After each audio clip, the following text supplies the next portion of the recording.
ಯತ್ಪದಂ ವೇದ ಸಂವೇದ್ಯಂ ಕಟಾಕ್ಷೇನಾಪಿ ವೀಕ್ಷಿತುಂ ನ ಕ್ಷಮಂತೆ ವಿಮತಯಃ ತಮುಪಾಸೆ ಶ್ರೇಯಃಪತಿಂ ಸತ್ಯಾಭಿಘ್ನಕರಾಬ್ಜೋತ್ತಾನ್ ಪಂಚಾಶದ್ವರ್ಷಪೂಜಕಾನ್ ಸತ್ಯಪ್ರಮೋದತೀರ್ಥಾರ್ಯಾನ್ ನೌಮಿನ್ಯಾಯಸುಧಾರತಾನ್ ಯೈರಹಂ ಶುಕವತ್ಸಂಶಿಕ್ಷಿತೋಸ್ಮಿ ಕೃಪಾಲುಭಿಃ ಶ್ರೀಮತ್ಸತ್ಯಾತ್ಮತೀರ್ಥಾರ್ಯಾನ್ ವಂದೇ ವಿದ್ಯಾಗುರೂನ್ ಮಮ ಆಪಾದಮೌಳಿಪರ್ಯಂతం ಗುರುಣಾಂ ಆಕೃತಿಂ ಸ್ಮರೇತ್ ತೇನ ವಿಘ್ನಾಃ ಪ್ರಣಶ್ಯಂತಿ ಸಿದ್ಧ್ಯಂತಿ ಚ ಮನೋರಥಾಃ ಶ್ರೀ ಗುರುಭ್ಯೋ ನಮಃ ಹರಿ ಓಂ. ಪರಮ ಪೂಜ್ಯ ಶ್ರೀಪಾದಂಗಳವರ ಆಜ್ಞಾ ಅನುಗ್ರಹದಿಂದ ಸುಮಾರು 12 ವರ್ಷಗಳಿಂದ ಕಾಶಿಯ ಉತ್ತರಾದಿ ಮಠದಲ್ಲಿ ಸೇವೆ ಮಾಡಿಕೊಂಡು ಇದ್ದೇವೆ. ಪರಮ ಪೂಜ್ಯ ಶ್ರೀಪಾದಂಗಳವರ ಆಜ್ಞಾನುಸಾರದಿಂದ ಪ್ರಾರಂಭವಾಗಿರ್ತಕ್ಕಂತಹ ವ್ಯಾಸವಿದ್ಯಾ ಪ್ರತಿಷ್ಠಾನದ ಫಲಭಾಜನರೂ ಕೂಡ ಆಗಿದ್ದೇವೆ. ಈಗ ಆ ವ್ಯಾಸವಿದ್ಯಾ ಪ್ರತಿಷ್ಠಾನದ ಆಡಳಿತ ವರ್ಗದ ಪ್ರಾರ್ಥನೆಯ ಮೇರೆಗೆ ಏಕಾದಶಿಯ ಚಿಂತನೆಯನ್ನು ಮಾಡೋಣ. ಏಕಾದಶಿ ಅತ್ಯಂತ ಪರಮ ಪವಿತ್ರವಾಗಿರ್ತಕ್ಕಂತಹ ಪರಮಾತ್ಮ ತಾನೇ ಹೇಳಿದಂತೆ ಪರಮಾತ್ಮನೇ ನಿಯಾಮಕನಾಗಿರ್ತಕ್ಕಂತಹ ದಿನಗಳು ಆ ಏಕಾದಶಿ. ಅದರ ಜೊತೆ ದಶಮಿ ಮತ್ತು ದ್ವಾದಶಿ. ದಶಮಿ, ಏಕಾದಶಿ, ದ್ವಾದಶಿ ಇದು ಹರಿದಿನಗಳು ಅಂತ ಕರೆಸಿಕೊಳ್ಳುತ್ತೆ. ಯಾಕೆ ಅಂತಂದರೆ ಒಂದೊಂದು ದಿನವನ್ನು, ಒಂದು ಪಕ್ಷದಲ್ಲಿ ಬರುವ 15 ದಿನದಲ್ಲಿ ಪಾಡ್ಯದಿಂದ ಹಿಡಿದು ಚತುರ್ದಶಿಯ ತನಕ ಹುಣ್ಣಿಮೆ ಮತ್ತು ಅಮಾವಾಸ್ಯೆಗಳನ್ನು ಎಲ್ಲ ದೇವತೆಗಳಿಗೂ ಹಂಚಿಕೊಂಡು ಬಂದಾಗ ಕೊನೆಗೆ ಉಳಿದಂಥದ್ದು ದಶಮಿ, ಏಕಾದಶಿ, ದ್ವಾದಶಿ. ಅದನ್ನು ಏನು ಮಾಡಬೇಕು, ಯಾರಿಗೆ ಹಂಚಬೇಕು ಅಂತ ಚಿಂತನೆ ಮಾಡಿದಾಗ ಪರಮಾತ್ಮ ಹೇಳ್ದ, ಇಲ್ಲ ಇದು ಪರಮ ಪವಿತ್ರವಾಗಿರ್ತಕ್ಕಂತಹ ದಿನ, ಹಾಗಾಗಿ ಇದನ್ನು ನಾನೇ ಇಟ್ಟುಕೊಳ್ಳುತ್ತೇನೆ. ಪರಮಾತ್ಮನಿಗೆ ಮೀಸಲಾದಂತಹ ದಿನಗಳು, ಆದ್ದರಿಂದ ಅದು ಹರಿದಿನ ಅಂತ ಅನ್ನಿಸಿಕೊಳ್ಳುತ್ತೆ. ಅಂತಹ ದಶಮಿ, ಏಕಾದಶಿ ಮತ್ತು ದ್ವಾದಶಿ ಅಂತ ಕರೆಸಿಕೊಳ್ಳುತ್ತೆ. ಹಾಗಾದರೆ ಏನು ಮಾಡಬೇಕು ಹರಿದಿನದಲ್ಲಿ? ಹರಿಯನ್ನು ಒಲಿಸೋದಕ್ಕೋಸ್ಕರವಾಗಿ ಏನು ಮಾಡಬೇಕು ಅಂದರೆ ಪರಮಾತ್ಮ ಹೇಳ್ತಾನೆ, ಏಕಾದಶಿಯ ದಿನ ಪರಮಾತ್ಮನಿಗೋಸ್ಕರವಾಗಿ ಪೂರ್ಣ ನಿರ್ಜಲ ಉಪವಾಸವನ್ನು ಮಾಡಬೇಕು. ದಶಮಿಯ ದಿನ ಬೆಳಗ್ಗೆ 1 ಹೊತ್ತು ಪರಮಾತ್ಮನ ಪೂಜೆಯ ನಂತರ ನೈವೇದ್ಯ ವೈಶ್ವದೇವಾದಿಗಳನ್ನು ಮಾಡಿ ಊಟ ಮಾಡಿದ ನಂತರ ದಶಮಿಯ ರಾತ್ರಿ ಉಪವಾಸ. ಏಕಾದಶಿ ಪೂರ್ಣ ಉಪವಾಸ ಮಾಡಬೇಕು.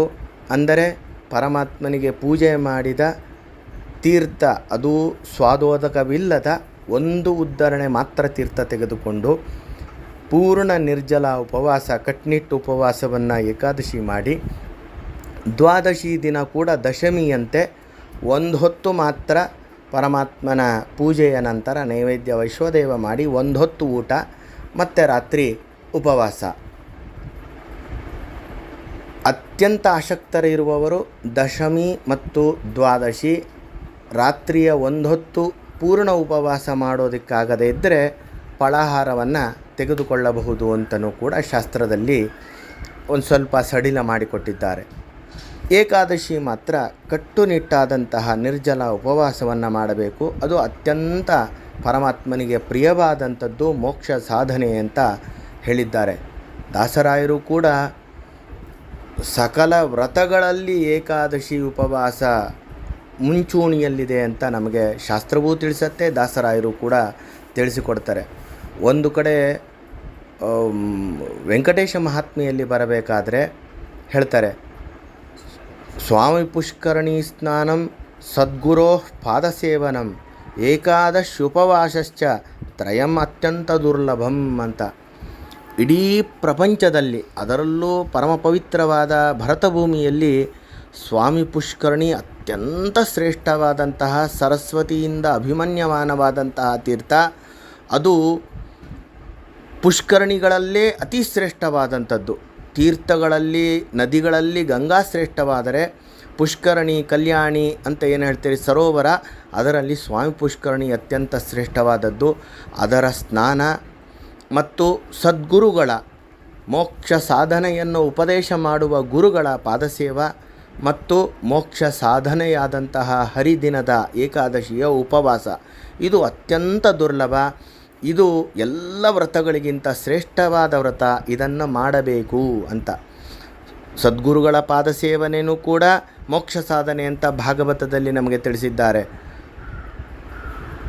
ಮಹತ್ ಸೇವಾಂ ದ್ವಾರಮಾಹು ವಿಮುಕ್ತೇಹೇ ಅಂತ ತಿಳಿಸುವಾಗ ಋಷಭನಾಮಕ ಪರಮಾತ್ಮನೇ ಉಪದೇಶ ಮಾಡಿದಂತೆ ಮಹಾತ್ಮರ ಸದ್ಗುರುಗಳ ಸೇವೆ ಅನ್ನೋದು ಮೋಕ್ಷ ಸಾಧನೆ. ಹಾಗೆ ಏಕಾದಶಿಯ ಉಪವಾಸವೂ ಕೂಡ ಮೋಕ್ಷ ಸಾಧನೆ.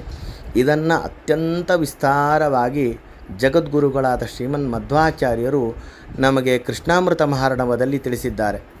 ಸರಿ, ಹಾಗಾದರೆ ಕೃಷ್ಣ ಪಕ್ಷದಲ್ಲಿ ಒಂದು ಏಕಾದಶಿ ಬರುತ್ತೆ, ಶುಕ್ಲ ಪಕ್ಷದಲ್ಲಿ ಒಂದು ಬರುತ್ತೆ. ಶುಕ್ಲ ಪಕ್ಷದ್ದು ಮಾಡ್ತೇವೆ, ಕೃಷ್ಣ ಪಕ್ಷದ್ದು ಬಿಡ್ಬೋದಾ ಅಂದರೆ ಹಾಗಲ್ಲ.